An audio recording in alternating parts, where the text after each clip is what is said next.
Gjykata e lartë ka nxjerrë nga qelia në arrest shtëpie Kreshnik Farukun, të njohur dhe me emrin Kreshnik Budlla, të arrestuar në muajin janar me qëllim ekstradimi në Itali.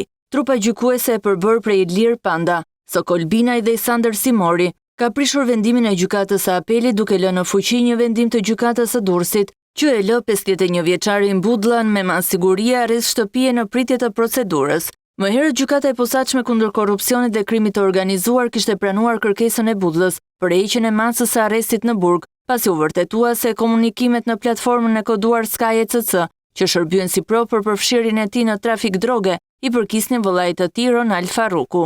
Por masa nuk ishte zbatuar për shkak se gjykata e apelit kishte dhënë masën e sigurisë arrest me burg, duke rrëzuar atë të dhënë më herët nga gjykata e Durrësit. Kreshnik Faruku u vedërzua në policinë e Durrësit në janar të 2025 së bashku me vëllain e tij Erneo Faruku.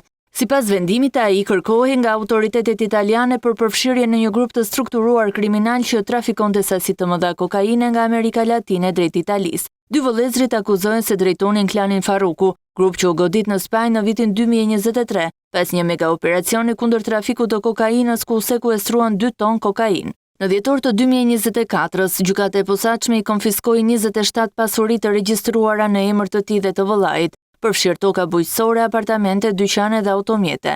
Emri Faruku doli së fundmi dhe në komunikimet e Sky ECC në dosjen e ish-deputetit socialist Jurgis Çyrbja. Pas vendimit të gjykatës së lartë, ai do të presë në arrest shtëpie për balljen me drejtsinë.